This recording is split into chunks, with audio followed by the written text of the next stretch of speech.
তো এইখানে আমরা যেটা করছি ওয়ার্কম্যান কম্পেনসেশন রিজার্ভ তার এফেক্টটা দেখছি, যেখানে ওয়ার্কম্যান কম্পেনসেশন রিজার্ভ আমি 40,000 লিখেছি, তার তিনটে কেস দিয়েছি, ক্লেমটা একটা 20,000, একটা 40,000, একটা 60,000।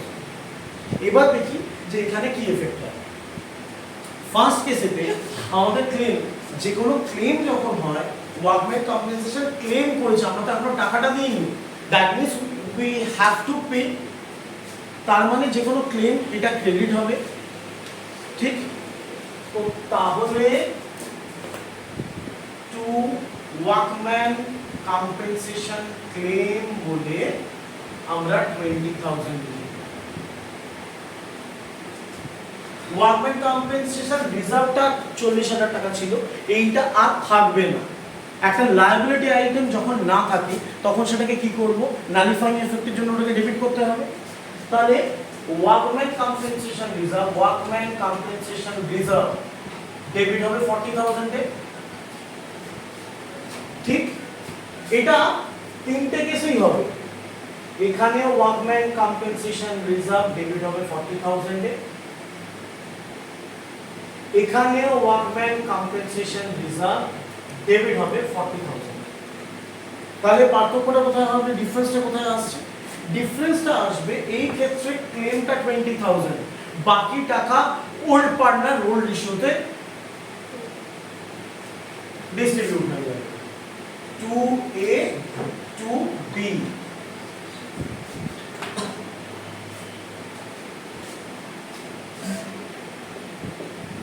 Old PSR, old profit sharing ratio, ठीक?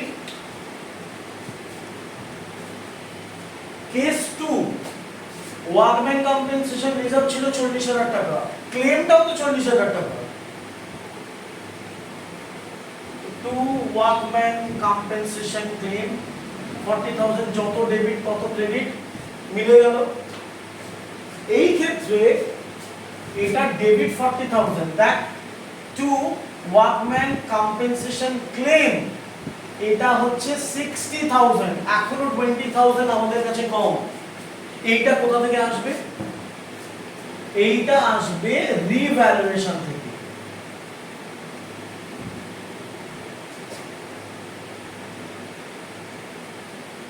তার মানে এখানে যদি আমরা একটা রিভ্যালুয়েশন অ্যাকাউন্ট খুলি, এখানে টু ওয়ার্কম্যান কম্পেনসেশন ক্লেম বলে আমরা 20,000 লিখে দেব। তাহলে ওয়ার্কম্যান কম্পেনসেশন রিজার্ভ থাকলে কখন আমরা এতে নিয়ে যাব, রিভ্যালুয়েশন অ্যাকাউন্টে নিয়ে যাব? একমাত্র তখন যখন ওয়ার্কম্যান কম্পেনসেশন রিজার্ভটা, তখন যখন ওয়ার্কম্যান কম্পেনসেশন রিজার্ভটা তার ক্লেমের থেকে কম থাকবে। রিজার্ভটা 40, ক্লেম 60, শুধু সেই ক্ষেত্রেই আমাদের রিভ্যালুয়েশন অ্যাকাউন্টে গেল। এটা বেশি থাকলে জার্নাল হবে, যেখানে ওল্ড পার্টনার্স ক্যাপিটাল বা কারেন্ট অ্যাকাউন্ট দিয়ে হয়ে যাবে। নরমালি আমাদের অঙ্কেতে বেশিরভাগ সময় এটা আমরা ক্যাপিটালে দিয়ে দিতে পারি। যদি ফ্লাকচুয়েটিভ ক্যাপিটাল অ্যাকাউন্ট থাকে তখন আমরা ক্যাপিটালে দিই, যদি ফিক্সড ক্যাপিটাল মেথডে অঙ্কটা হয় তখন আমরা কারেন্ট অ্যাকাউন্টে দিয়ে দিই। বইয়েতে বা কোশ্চেনে বা কোশ্চেন পেপারে আমাদের মাঝে মাঝে বলে দেয় যে current account should be open. মাঝে মাঝে দেখবি ব্যালেন্স শিট যেটা দেওয়া আছে তাতে ক্যাপিটাল আর কারেন্ট অ্যাকাউন্ট দুটোরই এক্সিস্টেন্স আছে। যদি কারেন্ট অ্যাকাউন্ট থাকে আমরা কারেন্ট অ্যাকাউন্ট দিয়ে অ্যাডজাস্ট করব, আর যদি শুধু ক্যাপিটাল থাকে ক্যাপিটালেও দিয়ে দেওয়া যায়। সেকেন্ড কেসে যতটা ডেবিট ততটা ক্রেডিট, এখানেই জার্নালটা দিয়ে দিলেই হয়ে যাবে। তো এখানেও কোনো রিভ্যালুয়েশনের ব্যাপার আসছে না।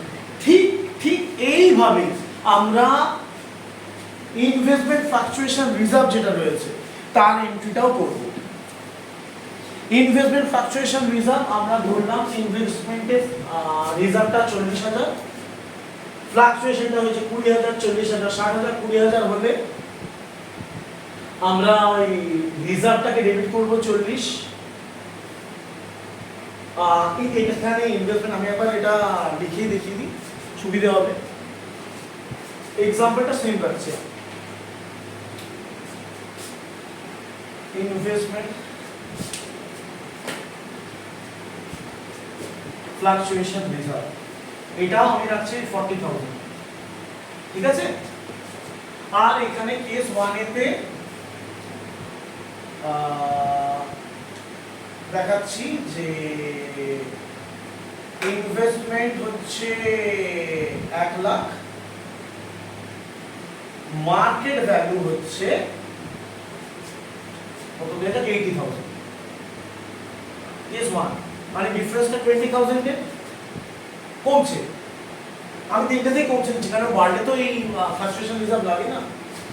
সেকেন্ড কেসেতে ইনভেস্টমেন্ট সেই 1 লাখ, মার্কেট ভ্যালুটা 40,000 কমিয়ে দিয়ে এটা 60,000 করে দিলাম, ঠিক আছে।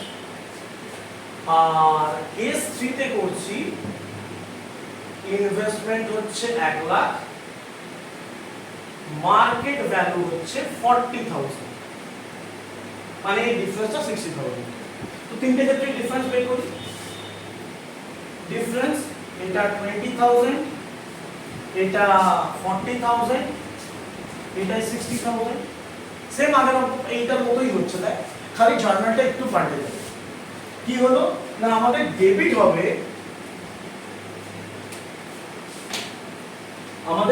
হবে, যেহেতু রিজার্ভ ওটাকে নালিফাই করব, ও রিজার্ভকে আমাদের ডেবিট করে দিতে হবে।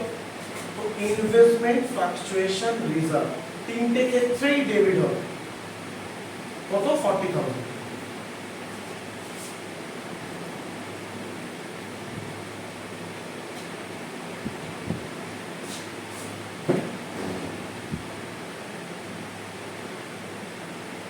হলো, এবার ক্রেডিট গুলো খুঁজে বের করব। এই ক্ষেত্রে আমাদের ডিফারেন্স হচ্ছে 20,000, তার মানে আমাদের ইনভেস্টমেন্টে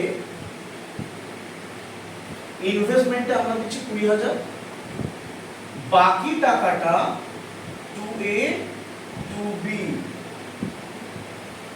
এটা যাবে কি এ old profit sharing ratio, OPSR, old profit sharing ratio, ঠিক। সেকেন্ডের ক্ষেত্রে ডিফারেন্সটা সেম, তো টু ইনভেস্টমেন্ট 40,000 হলো। আর এই ক্ষেত্রে আমাদের টু ইনভেস্টমেন্ট যদি বলি আমাদের এটা চলে আসছে 60,000, বাকি টাকাটা কোথা থেকে নেব, বাকি টাকাটা নেব রিভ্যালুয়েশন,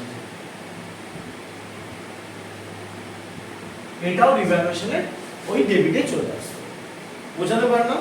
তো যে কোনো মুহূর্তে এই দুটো রিজার্ভ যদি থাকে, রিজার্ভে পয়সা কম পড়লে তখনই একমাত্র রিভ্যালুয়েশন অ্যাকাউন্টে ডেবিটে যাবে, তাছাড়া রিভ্যালুয়েশন অ্যাকাউন্টে যাবে না। এটা জার্নাল দিয়ে আমাদের সলভ করতে হবে।